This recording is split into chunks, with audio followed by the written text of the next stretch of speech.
di Rosmini, rekan saya Risma Fitriana, Iksan Maulana, dan Saparwan. Kami akan mempresentasikan hasil kelompok kami yang berjudul Inflasi. Pengertian inflasi yaitu gejala kenaikan harga barang-barang yang bersifat umum dan terus-menerus. Ada 3 komponen yang harus dipenuhi agar dapat dikatakan telah terjadi inflasi. Yang pertama, kenaikan harga. Harga suatu komoditas dikatakan naik jika menjadi lebih tinggi daripada harga periode sebelumnya. Yang kedua, bersifat umum. Kenaikan harga suatu komoditas belum dapat dikatakan berdampak inflasi jika kenaikan tersebut tidak menyebabkan harga-harga naik secara umum. Yang ketiga, berlangsung terus-menerus. Kenaikan harga yang bersifat umum juga belum akan menimbulkan inflasi jika terjadinya hanya sesaat. Karena itu, perhitungan inflasi dilakukan dalam rentang waktu minimal sebulan. Sebab dalam sebulan akan terlihat apakah kenaikan barang tersebut bersifat umum dan terus-menerus. Dan inflasi juga adalah suatu keadaan di mana harga barang dan jasa naik secara keseluruhan sehingga mengakibatkan nilai mata uang suatu negara mengalami depresiasi. Menurut Nanga, atas dasar besarnya laju inflasi dibagi ke dalam 4 kategori. Yang pertama, inflasi ringan. Inflasi ringan yaitu masih belum mengganggu keadaan ekonomi. Inflasi ini dapat dikendalikan karena harga-harga naik secara umum tetapi belum mengakibatkan krisis di bidang ekonomi. Inflasi ringan ini berkisar 10% per tahun. Yang kedua, inflasi sedang. Inflasi sedang ini belum membahayakan kegiatan ekonomi, tetapi inflasi ini dapat menurunkan kesejahteraan masyarakat yang mempunyai pendapatan yang tetap. Inflasi sedang berkisar antara 10-30%. Yang ketiga, inflasi berat. Inflasi ini sudah mengacaukan kondisi perekonomian. Pada kondisi ini, inflasi berat, orang cenderung menyimpan barang, orang tidak mau untuk menabung karena bunga bank lebih rendah dari laju inflasi. Inflasi berkisar 30-100% per tahun. Yang terakhir, hyperinflasi.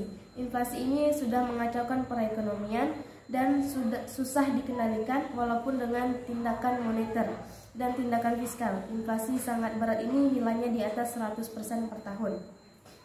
Menurut Putong, ada beberapa dampak inflasi terhadap perekonomian. Di antaranya, bila harga barang secara umum naik terus-menerus, maka masyarakat akan panik sehingga masyarakat akan terlalu banyak mengeluarkan uang untuk membeli barang. Yang kedua, masyarakat cenderung menarik uang mereka di bank untuk membeli barang sehingga bank akan kekurangan dana yang dapat menyebabkan bangkrut dan akan rendahnya dana investasi yang tersedia. Yang ketiga, produsen cenderung memanfaatkan kesempatan dengan menaikkan harga untuk memperbesar keuntungan. Dan yang terakhir, distribusi barang relatif tidak adil karena adanya penumpukan dan konsentrasi produk pada daerah yang masyarakat dekat dengan sumber produksi dan dekat dengan masyarakat yang memiliki uang banyak.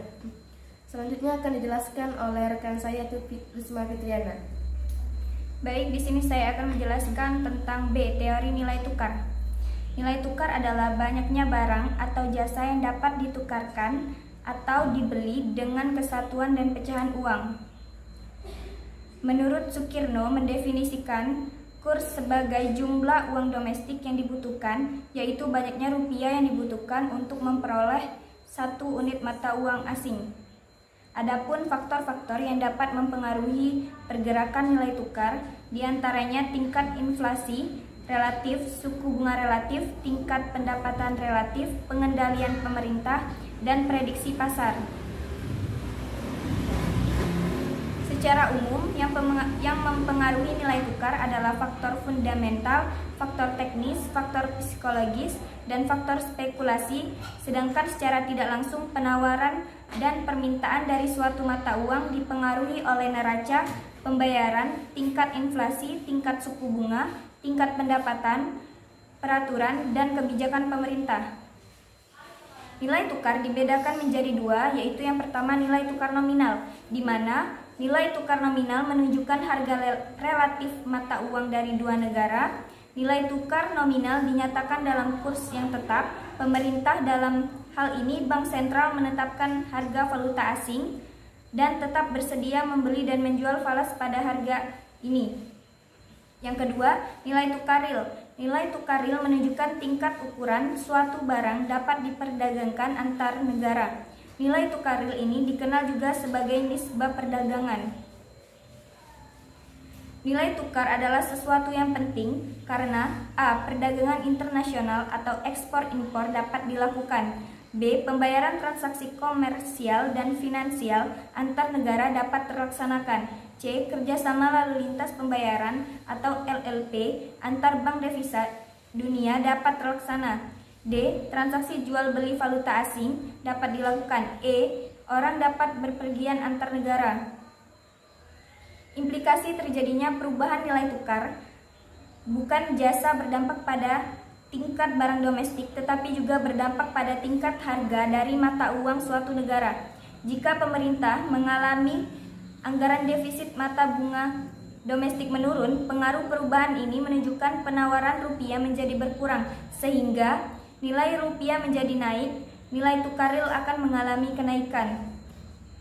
Dalam Islam, teori Islam ekonomi dalam nilai tukar sangat erat dengan faktor kebutuhan, di mana yang mendorong orang untuk melakukan pertukaran mata uang adalah adanya kebutuhan salah satu seseorang dari dua penukar pada mata uang yang menjadi milik penukar lain.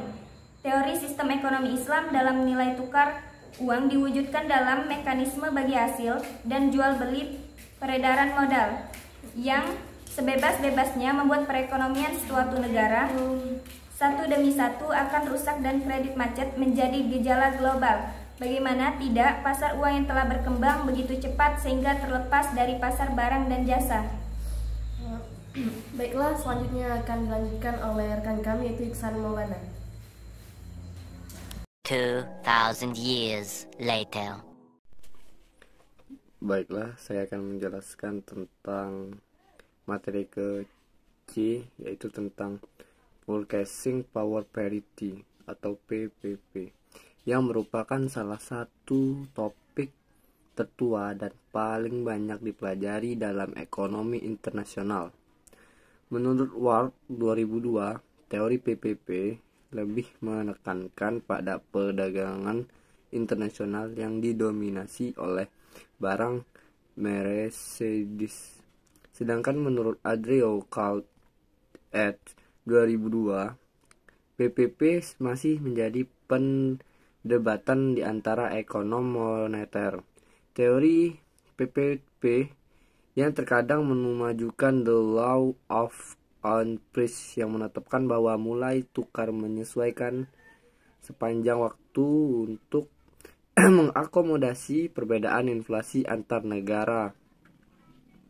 PPP merupakan batu pojok dari model moneter untuk penentuan nilai tukar. Secara teoritis, PPP merupakan model jangka panjang yang menentukan tingkat equilibrium nilai tukar. Teori PPP aslinya ditemukan pada abad ke-16 di Salamanca School, Spanyol. Selama abad ke-19, ekonom klasik termasuk Ricardo, Mill, dan sebagainya sangat mendukung dan mengembangkan kualifikasi PPP. Teori ini menjadi modern setelah dikembangkan oleh Kessel, seorang ekonom dari Swedia. Kessel mengembangkan ide setelah terjadinya keruntuhan sistem finansial dunia selama Perang Dunia I. Sebelum Perang Dunia I, negara menggunakan standar emas sehingga mata uang dikonversi ke emas pada keseimbangan parity yang tetap. Nah, PPP dapat dibedakan menjadi PPP absolut dan PPP relatif. Nah, mengungkapkan bahwa PPT absolut sebagai harga relatif. Dan selanjutnya banyak keterkaitan antara kedua jenis tersebut. Nah, mungkin itu saja yang dapat saya sampaikan. Saya lanjut ke materi selanjutnya. Terima kasih. 2000 years later. Baik, di sini saya ingin melanjutkan presentasi dari makalah kami. Saya ingin menjelaskan materi tentang equilibrium in exchange rate. Hasil estimasi model empiris memperlihatkan bahwa fluktuasi nilai tukar hanya berpengaruh pada output dan harga periode free floating. Sementara pada periode managed floating, baik output maupun harga tidak terpengaruh secara signifikan terhadap pergerakan nilai tukar. Dari hasil estimasi persamaan pertumbuhan output, anticipated depreciation akan meningkatkan output. Hal ini memperlihatkan bahwa jalur sisi permintaan lebih kuat daripada jalur sisi penawaran. Hasil jalur sisi permintaan ini sejalan dengan Hussman yang memperlihatkan terpenuhinya Marshall-Lerner condition pada perdagangan Indonesia dengan mitra dagang utamanya, sehingga depresiasi nilai tukar akan meningkatkan net ekspor Indonesia yang selanjutnya akan meningkatkan output. Di lain pihak, dari sisi penawaran depresiasi nilai tukar meningkatkan biaya bahan baku impor yang selanjutnya dapat menyebabkan penurunan output produksi dan memicu kenaikan harga secara umum. Berdasarkan hasil estimate terlihat bahwa dampak sisi penawaran lebih kuat jika dibandingkan dengan dampak sisi penawaran terhadap pertumbuhan output, sehingga secara neto depresiasi nilai tukar akan berdampak positif terhadap output. Namun demikian, karena model yang digunakan pada penelitian ini memperlihatkan adanya intertemporal budget constraint pada persamaan konsumsi, maka dampak dari kenaikan harga konsumen akibat adanya depresiasi nilai tukar tidak akan mempengaruhi konsumsi. Baik, cukup sekian penjelasan materi tentang equilibrium in exchange rate dari saya. Saya kembalikan kepada